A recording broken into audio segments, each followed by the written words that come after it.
we are in this merry, merry month of May. And May is the month of sunshine and flowers, birds in their nests, and 1 or 2 showers. That's it.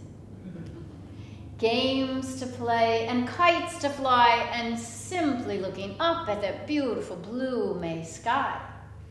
We could spend a year this way if the year were made of May. Now, wouldn't that be a perfect year? Just like the month of May. And right off the bat, the very first day of May, we celebrate May Day. And of course, we could dance around the maypole that's decorated just so, and the pretty ribbons that fall from the top. We take a hold of a ribbon and dance around the maypole and braid it up just so. And two, we could probably make a May basket, right? I know when I was little, we used to get up early and make May baskets out of whatever we could find around the house. Then we go out into the yard and pick flowers. And dandelions count too, you know, for flowers. Yes. And then we'd find candies and popcorn to put in the rest of the May basket.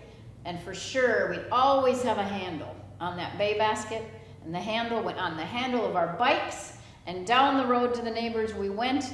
We'd deliver those baskets. We'd knock on the door and then run away. Now, what was supposed to happen if you got caught running away? You're supposed to get a kiss, right? Did you get any kisses? I think I ran too fast. Yeah, we got to slow down when we deliver the May baskets. So many, many different May Day traditions and springtime traditions as well. And according to this old Scottish whalers tune, there is a way, ladies, for you to become the queen of the May. So listen carefully. We'll see if we have any queens here today.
So any of you ladies get married in May?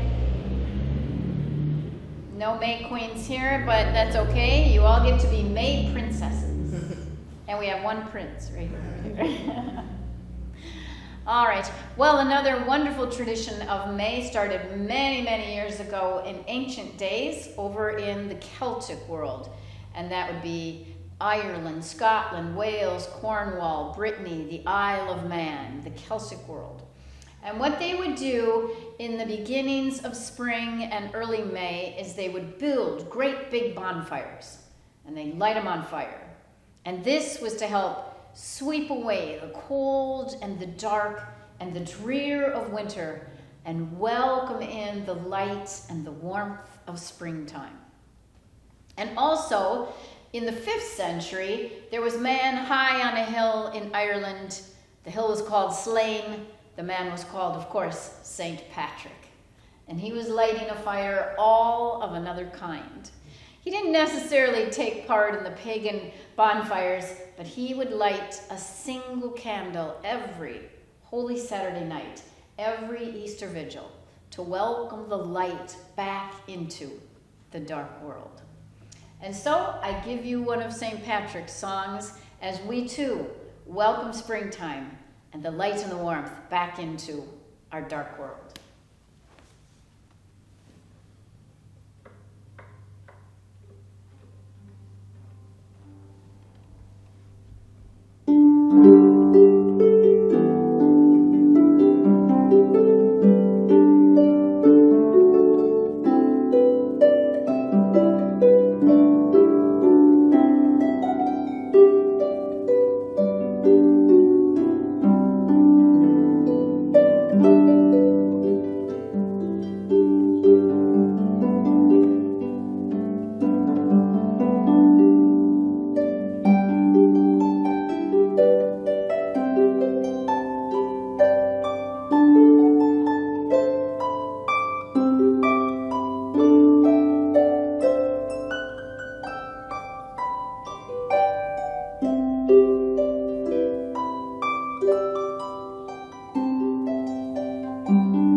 Did that song sound familiar? So that song is too from the 5th century. It is that old, and it's been around all these years, and it is still today in our hymnals. So its original title was the same as the hill that St. Patrick was upon. It's just called Slane, S-L-A-N-E. But you might know it as Be Thou My Vision. Or another one is Lord of All Hopefulness. There are a lot of titles for that song, but I think it's quite amazing that we still get to have a song that we can hear from the 5th century. All right, well, when the temperatures warm up and the days are longer with sunshine, it's kind of nice to get outside and soak up some of the sun and breathe in that fresh air, right, into our lungs. There's nothing better than opening up our windows for the first time after the winter and letting in that fresh air. Oh, it smells so good. It's nice to get it in our lungs.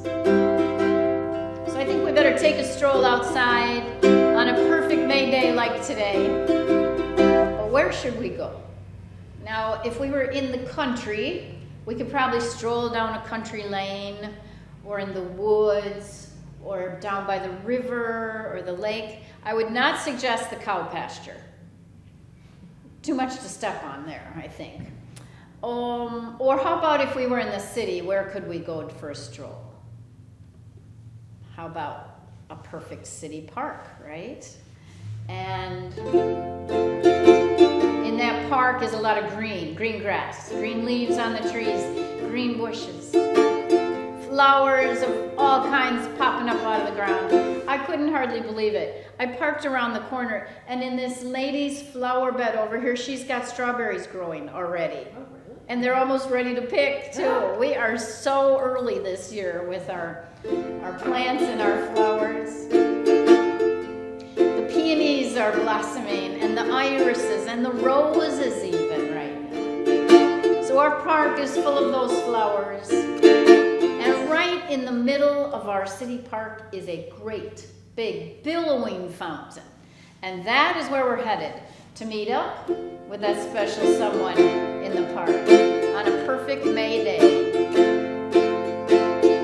While strolling through the park one day, in the merry month of May, I was taken by surprise by a pair of roguish eyes. In a moment my poor heart was torn away. All smiles I gave to me.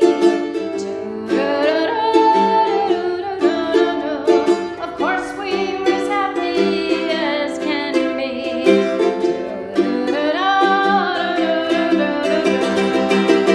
I immediately raised my hand, finally remarked, I never shall forget that lovely afternoon I met her at the fountain in the park. All right, we're halfway to the fountain. We might have to take a rest on that favorite park bench. But not any more dilly-dallying. We don't want to be late for that special someone at the fountain in the park. If you want to help me sing, here we go. While strolling through the park one day, in the merry month of May, I was taken by surprise by a pair of roguish eyes. In a moment my poor heart was torn away. All smiles I gave to me.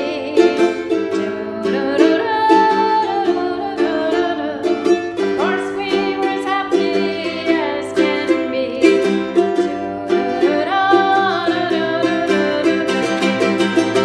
I immediately raised my hand, finally remarked, I never shall forget that lovely afternoon I met her at the fountain in the park. I never shall forget that lovely afternoon I met him at the fountain in the park.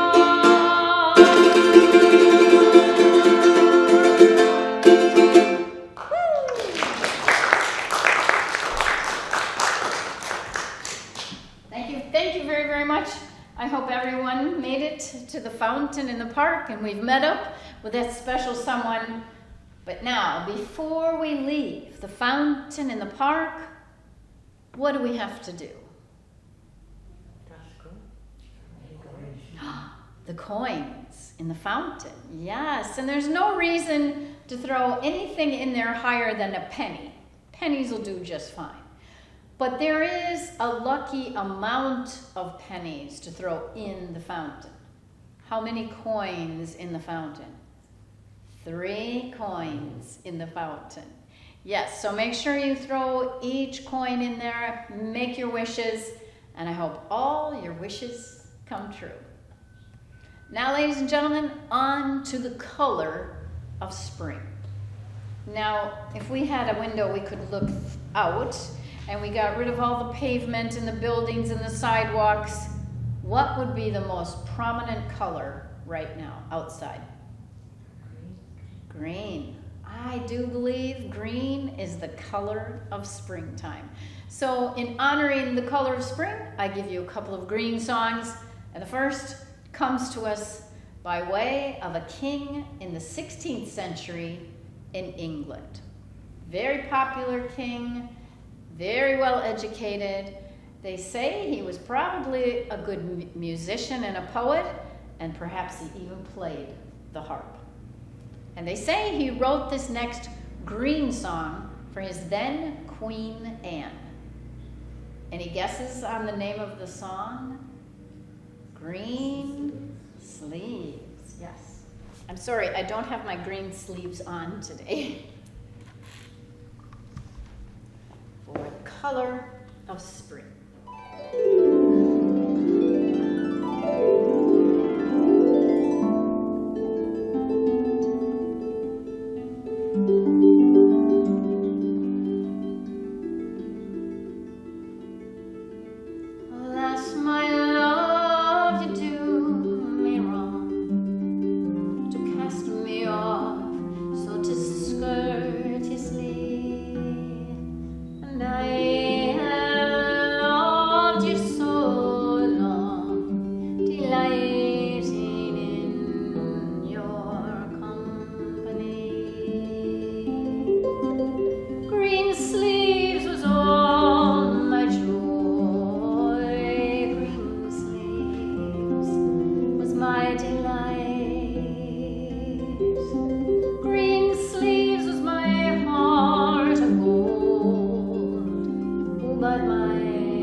Okay, so now from England, just a hop, skip, and a jump across the pond, they say, we're going to go to another country that knows all about the color green. They don't even have to wait for springtime to have green. They experience green every season of the year. And that might be why it is known as the Emerald Isle. And where are we going? Ireland, indeed. So I think we better tap our toes in the green shamrocks of Ireland. As this is a bit of a dance tune, if you feel like getting up and doing the jig, you go right ahead. Otherwise, go ahead and tap your toes in the shamrocks of Ireland for the song, The Wearing of the Green.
Another very, very fine place to celebrate the color of spring would be the green, green grass of home. And when I think of home and the green, green grass, I think of the other season that we're celebrating right now. It started May 1st and it ends September 1st. That would be called barefoot season. Yes. I loved barefoot season as much as I could. When I was young, I would just run outside in that beautiful green grass. And my mother would always tell me not to step on a rusty nail, of course. And that was good advice. And I never, ever stepped on a rusty nail. But you know what I did step on one day? A bumblebee. A great big yellow jacket. And oh, did that hurt. He stung my little toe. Just about missed him. And I tell you what, my little toe swelled up so big it looked like I had two big toes on one foot for a while. So as we go barefooting, ladies and gentlemen, in the green, green grass of home, don't step on any rusty nails or bumblebees, okay? The old hometown looks the same as I step down from the train, and there to meet me is my mama and my papa.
very, very much.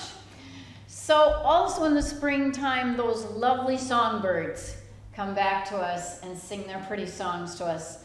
The robins, the bluebirds, my goodness, the other day I had an eastern towhee. Do you know what that is? I have this app on my phone that lets me find out all the different birds that are singing to me at certain times of the day. It's wonderful. And I even had a scarlet tanager out there somewhere in the woods. So we have such beautiful birds singing their songs. And I'm very, very fortunate at the end of each day for the last, 6 years or so in the spring at about 8:45, 8:45 every night. We just go outside and we sit and we wait. And then we get to hear the lonesome cry of the whippoorwill. It's so lovely. And sometimes we'll have two of them singing back and forth to each other. So I have a bit of a whippoorwill song for you in honor of some of our birds. And this one goes back to 1949 and a guy by the name of Hank Williams. Of course.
that I get to see in the spring that takes me right back home is the red-winged blackbird. And usually in the spring I will hear this bird and then I will know, oh, yes, spring has arrived. It's like when you hear the frogs in the pond for the very first time. It's like, yes, springtime is here. So I have a song for you now that goes way back to the Civil War period about a blackbird singing a song to a golden-haired maiden in the springtime that speaks of love. This is called Orally.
It's not all fun and games in the springtime. We've got work to do, right?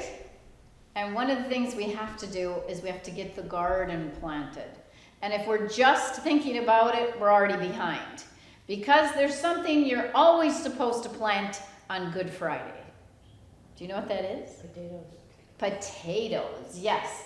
And my dad would never miss a Good Friday.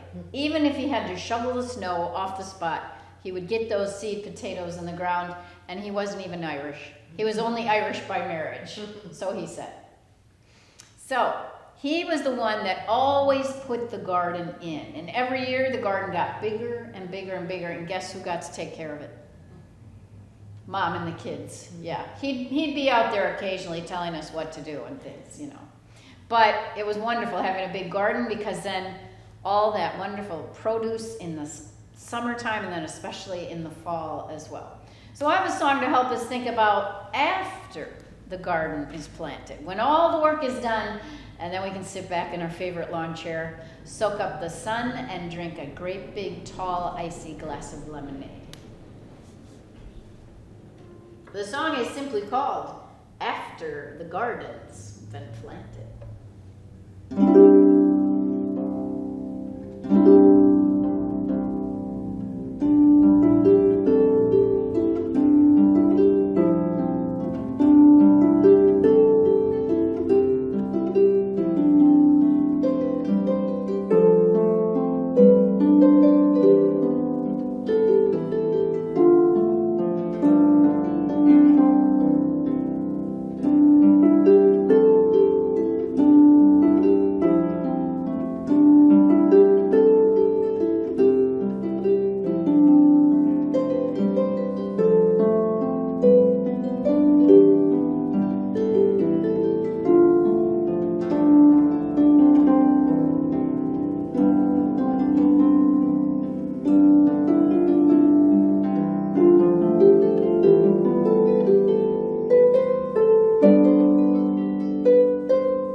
Well, today, especially right on this day, it's a very special day. It's the anniversary of this great state of ours becoming a state.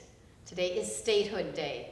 Way back in May 29, 1848, Wisconsin became a state. So to honor that very wonderful day and this wonderful state of ours, I would like to give you a special song that originated from a poem that my grandmother wrote way back in the 1920s. And she scribbled this poem on the back cover of her journal, and many years later my mother gave me my grandmother's journal, and she said, you know, there's probably a lot of good stuff in here for you, for your music and for poems and songs. And so I looked through the journal, and there were some nice things in there, of course. And then there at the back of this journal, the back cover, underneath scribblings of grocery lists and doctor's notes, was this song about, or this poem about Wisconsin. So I lifted the words off the page and I set them to music. And later I called the song, "O Wisconsin, Land of My Dreams." And it is now Wisconsin's official state ballad. And so I'd like to give that to you today for us to honor this great state of ours, especially on Statehood Day. And just this past month, it also received an award from the Wisconsin area music industry. It got a whammy as the unique song of the year as well. So, for our great state of Wisconsin on its birthday, "O Wisconsin, Land of My Dreams."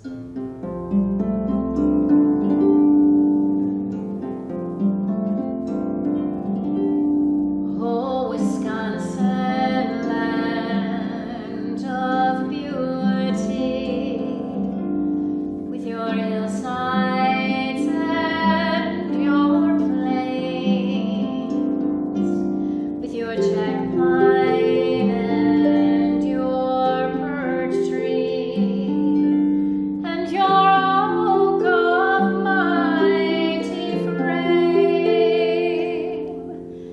land of rivers.